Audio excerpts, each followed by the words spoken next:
Hi everyone, today our group will be presenting our business research analytics project, focusing on one of the most influential tech companies in the world, Apple. Specifically, we'll be exploring how Apple creates and maintains such strong customer loyalty through its ecosystem strategy.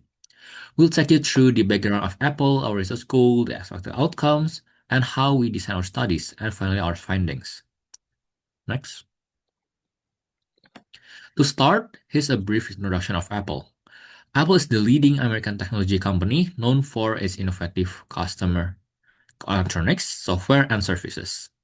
Founded in 1976 by Steve Jobs, Apple designs and sells products such as iPhone, iPad, Mac, Apple Watch, and AirPods, alongside with software like iOS, macOS, iPadOS, and services including the App Store, Apple Music, and iCloud. Apple has become one of the most valuable company in the world, maintaining a strong brand reputation for design, privacy, and ecosystem integration. Next. For the research objective, we want to understand customer behavior and point of view regarding the Apple ecosystem and how its features influence continued purchasing decisions compared to other brands. And for our research questions, first, why is Apple ecosystem more successful in maintaining brand loyalty compared to similar companies? And is it possible for other companies, especially competitors, to replicate this success? If so, how? Next. For the expected outcomes from the research is that the Apple customer lock-in strategy relies heavily on delivering convenience through its product ecosystem by offering a wide range of interconnected devices such as the iPhone, MacBook, iPad, and Apple Watch. Apple offers a cohesive user experience and activities like data transfer, cross-device access to apps, and continuity of services are made simple and efficient, encouraging users to buy more and more Apple products and remain within the Apple ecosystem. For research designs, we'll consider a quantitative analysis by analyzing Apple features, ecosystem, performance, and convenience effect to brand loyalty. Next. Okay, so for the digital marketing research for Apple, for first one is the social media strategy. Apple focuses mainly on Instagram and YouTube, avoiding traditional engagement on platforms such as X or Twitter and TikTok. And through campaigns such as hashtag shot on iPhone, Apple turns everyday users into brand advocates, crowdsourcing content to showcase its products. And the visuals emphasize on their emotional storytelling, but still promoting features like iCloud backup, Mac editing, and AirDrop sharing. And for the SEO or search engine optimization, instead of relying on paid search ads, Apple focuses on branded search terms like AirDrop, iMessage, or FaceTime. So when users search for these, Apple's official product and support pages consistently rank at the top of the organic results. And their content is also highly structured and easy to navigate and leverages Apple's own ecosystem, which reinforces trust and keeps users within their platform. Next. So for the digital advertising performance in 2023, Apple spent about $775 million on advertising, and more than half of that went to YouTube video ads. They avoid traditional banner ads or pay-per-click ads marketing or PPC. Instead, Apple focuses on high impact storytelling with launch events and cinematic videos. And so, for comparison, Samsung spent over $9 billion and Microsoft spent over $24 billion on marketing across all their products. But even with the smaller budget, Apple's return on marketing investment is much higher. This proves that Apple prefers quality over quantity, and it actually works.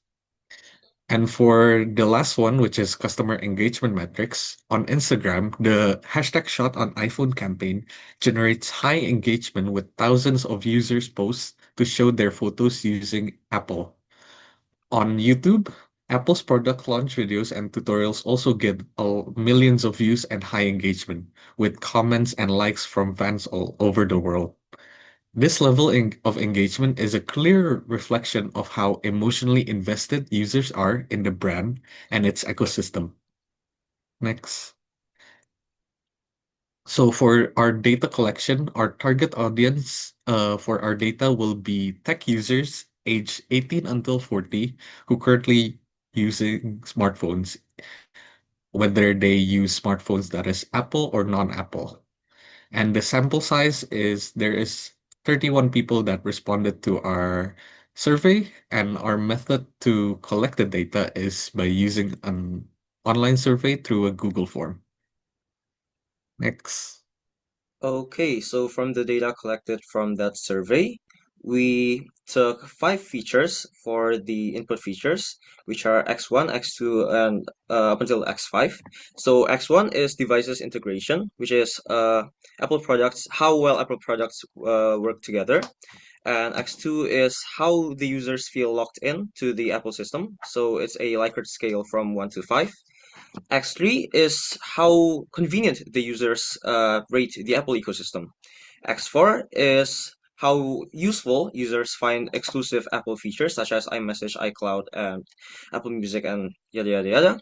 And X5 is switching barrier, which is the how challenging users feel that switching from Apple to non-Apple products is. And from these data, we did multivariate linear regression to analyze the correlations, and the resulting feature is the y-axis, which is loyalty, or the brand loyalty of users to buy more Apple products in the future. And here you can see on the slide, we have the regression equation. So, what did we find from our analyses? So, for the X1, which is device integration, we found a pretty strong correlation of zero point 0.9. And this means that there's a better integration between Apple devices, strongly increases users' intention to continue purchasing Apple products. So, features like handoff, airdrop, and seamless continuity between devices create a unified experience that encourages loyalty and repeated behavior. And for X2, which is how locked in users feel into the Apple ecosystem, we find a slight negative correlation. So this is interesting because it turns out that users who feel locked in into Apple's ecosystem are slightly less likely to express active loyalty, which suggests that loyalty is driven more by their preference than by obligation. So users don't necessarily equate feeling trapped with a desire to buy more. And as for X3, which is ecosystem convenience, we find a slight positive correlation, which means that general ease of use and convenience across Apple's ecosystem have a small positive impact on loyalty. While not the strongest factor, a frictionless and intuitive user experience helps reinforce satisfaction and brand preference. And then for X4, which is exclusive Apple features, we find a higher positive correlation, which means that exclusive Apple-only services provide a moderate boost to customer loyalty. These features add differentiated value that users come to rely on, reinforcing the desire to stay within the Apple ecosystem and continue purchasing its products. And lastly, for the final feature, it is switching barrier, which we found a negative correlation with the target feature. So this means that users who feel that switching to a non-Apple product would disrupt their experience are actually notably less likely to express purchase intent. This suggests that reliance on Apple due to difficulty switching may actually create a passive dependence, not genuine brand loyalty. And then for the performance metric, we used R square, and it came out to 80.3% of variance in loyalty scores. And what can we conclude from our analysis? So, Apple's ecosystem is uniquely successful because it combines seamless device integration with exclusive features that are deeply embedded into users' daily routines. So users don't just own Apple products, they experience a system where everything just works together. And what would we recommend to similar companies such as Samsung or Google that would like to replicate Apple's success. And maybe they've tried, but they haven't succeeded. So, what we say they have to do is that they must focus on creating a tightly integrated ecosystem, not just building devices with strong hardware. This means that they must build cross-device features and exclusive services that create convenience for cross-platform work. And that is it for our presentation. Thank you for listening.